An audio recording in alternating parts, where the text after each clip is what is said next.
بسم اللہ الرحمن الرحیم۔ الصلاۃ والسلام علی خاتم النبیین۔ دوستو، زندگی کے اندر بولنا، اچھی بات کرنا بہت ہی اچھا عمل ہے۔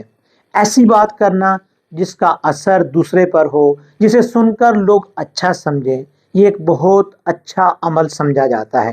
لیکن آپ کو پتہ ہونا چاہیے کہ زندگی کے اندر کچھ ایسے مواقع بھی آتے ہیں، کچھ ایسے حالات بھی آتے ہیں کہ جن حالات کے اندر ہمیں چپ رہنا، ہمیں خاموش رہنا ہمارے لیے بہت زیادہ بہتر ہوتا ہے۔ اگر ہم اس موقع پر خاموشی اختیار نہ کریں تو زندگی کے اندر ہمیں پچھتانا پڑتا ہے، ہمیں افسوس کرنا پڑتا ہے، اور وہ لمحہ جب گزر جاتا ہے تو ہم اکثر یہ سوچتے ہیں کہ کاش میں نے اس وقت کچھ نہ بولا ہوتا، کاش میں نے اس وقت کوئی بات نہ کی ہوتی۔ زندگی کے ان مواقع کے اندر بولنا ہمیں نقصان دیتا ہے۔ آئیے ہم بات کرتے ہیں ان 5 مواقع کی، ان 5 حالات کی جن کے اندر بول کر ہمیشہ انسان پچھتاتا ہے، ہمیشہ انسان کو افسوس ہوتا ہے۔ سب سے پہلا موقع ایسا ہوتا ہے کہ جب ہم غصے کے اندر ہوں، جب آپ غصے کے اندر ہوں، جب آپ ناراض ہوں، جب آپ کو غصہ آیا ہوا ہو، تو ایسے وقت میں بولنا آپ کے لیے نقصان دہ ثابت ہوتا ہے۔ ایسے موقع پر چپ رہنا آپ کے لیے بہت زیادہ فائدہ مند ہوتا ہے۔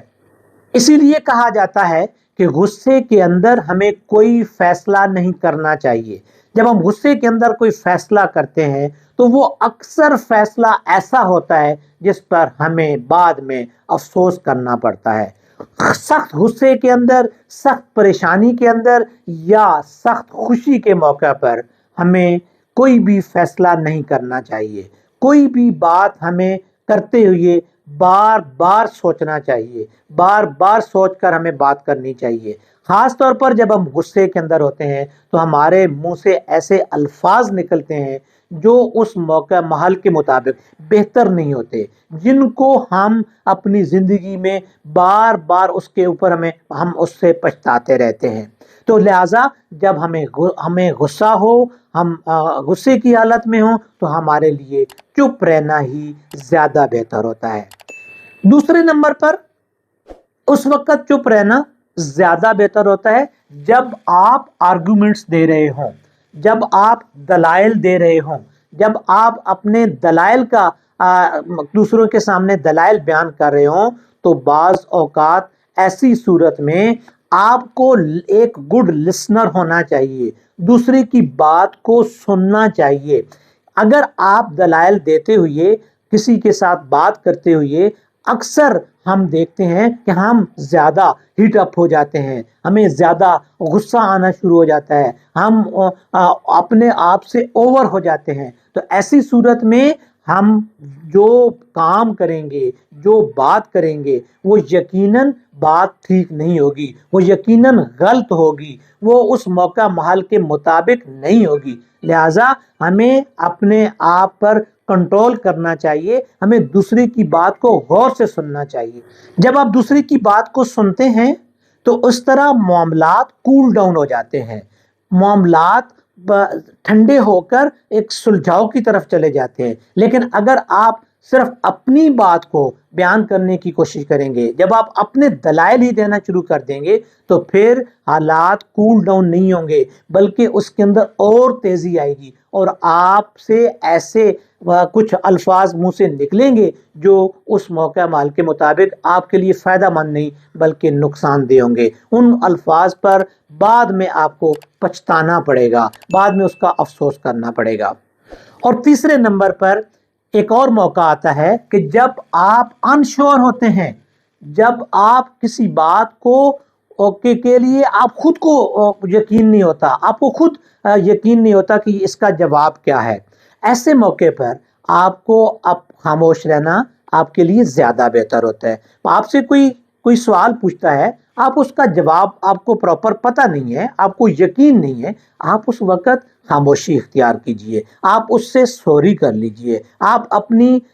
لا علمی کا اظہار کر دیجئے۔ جب آپ کو کسی بارے میں پتہ نہیں ہوتا اور آپ کو کوئی یقین بھی نہیں ہوتا تو پھر آپ اس پر خواہ مخواہ کی بات جو ہے وہ کرنا شروع کر دیتے ہیں، ایسی بات کر جاتے ہیں جو حقیقت میں نہیں ہوتی ہے۔ لہٰذا ایسے موقع پر جب آپ کو پورے کا پورا یقین نہ ہو کسی بات کے سچ ہونے کا تو آپ اس وقت مت بولیے، خاموشی اختیار کیجیے۔ اور چوتھے نمبر پر ایک ایسا موقع زندگی میں آتا ہے کہ جب آپ کے اوپر کرٹیسائز کیا جا رہا ہو، جب آپ کو جج کیا جا رہا ہو، آپ کی اچھائیوں اور برائیوں کے بارے میں تذکرہ کیا جا رہا ہو، ایسے موقع پر بھی آپ کو خاموش رہنا آپ کے لیے بہت زیادہ بہتر ہوتا ہے، کیونکہ جب آپ کے اوپر کرٹیسائز کیا جا رہا ہو، جب آپ پر تنقید کی جا رہی ہو تو ایسی صورت میں اس تنقید کا بغور جائزہ لینا چاہیے۔ اگر وہ سچ ہے، اگر وہ ٹھیک ہے تو اس کو درست کرنے کی کوشش کرنی چاہیے، لیکن اگر وہ غلط تنقید ہو رہی ہے، اگر وہ ناجائز طور پر آپ پر تنقید کی جا رہی ہے، ناجائز طور پر آپ کو جج کرنے کی کوشش کی جا رہی ہے تو پھر اس کو اللہ کی ذات کے لیے چھوڑ دینا چاہیے، اس کا فیصلہ اللہ پر چھوڑ دینا چاہیے، کیونکہ جب کوئی غلط تنقید کا آپ کے ساتھ آپ کا کرے گا تو اس کا وہ خود بخود اللہ کی ذات اس کی جو سچائی ہے وہ سامنے لے کر آئے گی، آپ کو کوئی سچائی پیش کرنے کی ضرورت نہیں ہوگی۔ لیکن جب آپ انڈر کرٹیسزم ہوں، جب آپ انڈر ججمنٹ ہوں تو پھر اس وقت جب آپ بولیں گے، کیونکہ وہ چیز آپ کے اندر نہیں ہے تو بھی آپ غلط اس کا جواب دیں گے، آپ کے الفاظ جو نکلیں گے وہ آپ کے لیے درست نہیں ہوں گے، اور اگر آپ وہ صحیح تنقید کی جا رہی ہے تو بھی اس وقت آپ کے لیے جو الفاظ نکل رہے ہوں گے وہ بھی آپ کی زبان سے جو الفاظ نکلیں گے وہ بھی ٹھیک نہیں ہوں گے۔ لہٰذا ہمیں اپنے آپ پر کی جانے والی تنقید کو خندہ پیشانی کے ساتھ برداشت کرنا چاہیے، اس کو سننا چاہیے، اور اگر وہ چیزیں آپ کے اندر موجود ہیں تو پھر آپ کو کوشش کرنی چاہیے کہ ان کو آپ ٹھیک کرنے کی کوشش کریں، لیکن ایسے موقع پر خاموش رہنا آپ کے لیے زیادہ فائدہ مند ہوتا ہے، زیادہ آپ کے لیے بہتر ہوتا ہے۔ پانچواں ایسا موقع آتا ہے کہ زندگی کے اندر جب آپ جن لوگوں سے بات کر رہے ہیں وہ خود ہی دکھ کے اندر ہیں، وہ گریوز کے اندر ہیں، جب ان گریوز پرسن کے سامنے آپ اپنی بات بیان کرنا شروع کر دیں گے، اس وقت وہ آپ کی بات کو سننے کے لیے تیار نہیں ہوتے۔ ایک دکھی انسان، ایک پریشان انسان، ایک غم کے اندر انسان اپنا مافی ضمیر بیان کرنا چاہتا ہے، وہ اپنی بات آپ کے سامنے رکھنا چاہتا ہے، وہ اپنی بات بیان کر کے اپنا جو غم ہے اس کو ہلکا کرنا چاہتا ہے۔ اس وقت اگر آپ بولیں گے تو اسے آپ اچھے نہیں لگیں گے۔ ایسی صورت میں صرف ایک گڈ لسنر بنیے، اس کے غم کو سنیے، اسے یہ پتہ چلے کہ آپ اس کی پریشانی کو